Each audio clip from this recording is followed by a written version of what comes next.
Yo les forceurs, j'espère que vous allez bien. Aujourd'hui, on se retrouve pour du squat et du deadlift. Alors la semaine dernière, je vous avais dit que j'allais essayer de trouver une solution pour remédier à ce problème de fatigue nerveuse pour le squat et le deadlift, parce que je vous rappelle que 2 fois par semaine pour moi, je sais pas pourquoi, mais c'est hyper chaud. Donc j'ai décidé de faire exactement le même cycle au squat qu'au soulevé de terre. J'avais dit dans une autre vidéo qui date un peu plus que je voulais pas forcément faire ça parce que ça réduit beaucoup le volume musculaire, mais j'ai donc trouvé une autre solution, c'est que je vais faire exactement comme le deadlift, sauf que je vais rajouter des séries en volume. Alors ça justement, c'est encore un peu flou, je sais pas trop ce que je vais faire en volume. Là, ce que je sais, c'est qu'aujourd'hui, je vais quand même faire du volume après ma série, mais je ne sais pas encore quel pourcentage exactement. D'ailleurs, dès que je vais savoir quel pourcentage il faut mettre, je ferai une vidéo explicative complète pour expliquer ce cycle de force. C'est pour ça, aujourd'hui, c'est peut-être encore un petit peu brouillon, mais on se rapproche petit à petit d'une vraie programmation de power. Et là, on va passer sur des 1 rep, donc franchement, je peux commencer à bien charger, ça devrait bien passer. En tout cas, je suis très pressé de le faire aussi sur le bench parce que c'est ce cycle de force que je vais faire aussi, avec toujours du volume en plus bien sûr, et là ça va être des charges très intéressantes, mais ça vous le verrez dans la prochaine vidéo. Allez, je prépare mes affaires et on se dirige vers la salle.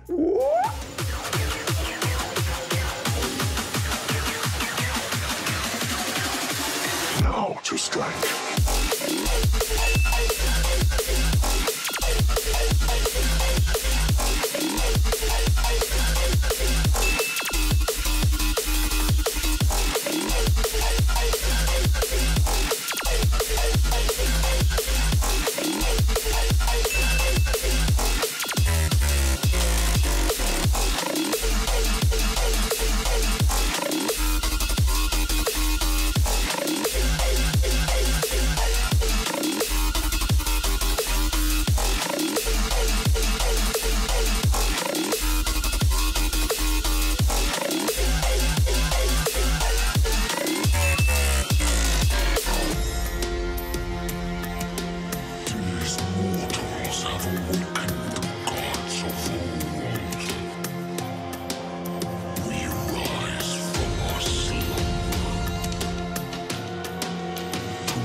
To strike.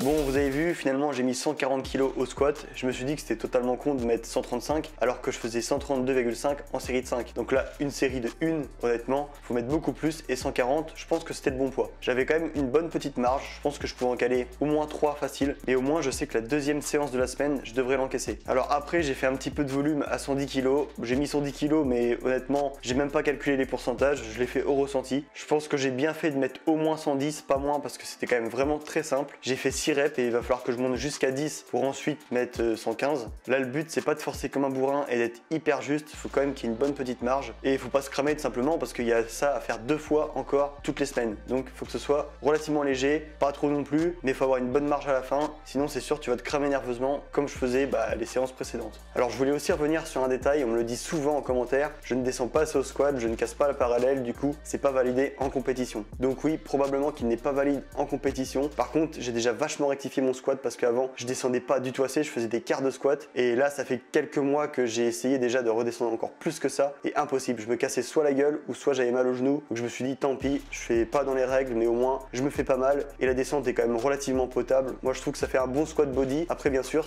pour le powerlifting c'est peut-être pas suffisant, mais peut-être pour ça que je ferai jamais de compétition d'ailleurs. Sachant que le squat, je sens vraiment que moi c'est très difficile parce que je vous dis j'ai souvent mal au genou. Là j'ai les genoux défoncés alors que pourtant je me suis pas surestimé. 140 c'est passé très bien, les 110 kg, pareil, ça passe hyper bien, mais pourtant j'ai hyper mal au genou. Donc je sais pas si cet exo est vraiment fait pour moi, je le continue pour le power. Peut-être que ça sera pas tout le temps comme ça, et peut-être un moment je vais l'arrêter, parce que je me dis que les articulations, ça se renouvelle pas, donc une fois que c'est mort, et bah c'est mort, tu peux rien y faire. Honnêtement, j'espère pas en arriver là, parce que le squat, je le trouve quand même assez satisfaisant, malgré qu'il soit dur, des fois désagréable, mais bon, t'as cette sensation de charge que tu soulèves, et moi j'aime bien. Après, si ça te nique la santé, il y a un moment, faut prendre les bonnes décisions aussi, et c'est ce que je compte faire si je sens que mes genoux en pâtissent trop. Voilà, ça c'était le bilan pour le squat. Maintenant pour le soulevé de terre, j'ai pas grand chose à vous dire, ça passe vraiment super bien depuis déjà quelques semaines. On dirait même que ça s'inverse. Avant j'avais plus de facilité au squat, maintenant c'est plutôt l'inverse, c'est plus au soulevé de terre et le squat devient compliqué. Je pense quand même que le cycle de force il joue beaucoup, et j'espère comme ça sera aussi mieux sur le squat prochainement, puisque c'est les mêmes cycles de force. La seule différence c'est que je ne fais pas encore de volume sur le soulevé de terre, peut-être que je le ferai prochainement. Là je le fais pas, c'est juste pour la longueur des séances, parce que je fais encore de l'hypertrophie après. Je fais du leg curl, du leg extension, les mollets, les adducteurs, enfin, voilà, ça fait une grosse séance, donc c'est pour ça que je ne fais pas encore du volume, mais il y a moyen que je le fasse prochainement. Ça fera juste des séances de 3 voire 4 heures. Bon voilà, je pense avoir tout dit pour cette vidéo. Cet après-midi je commence du bench, ça je suis pressé de voir le nouveau cycle de force, je l'ai encore jamais essayé. Je vais vous filmer la séance du lundi que je vous posterai du coup mercredi, et je suis pressé d'avoir vos retours en commentaire. Bon en tout cas, si cette vidéo t'a plu, n'hésite pas à lâcher le petit like et le petit commentaire. Si t'es resté jusqu'à la fin, t'as qu'à mettre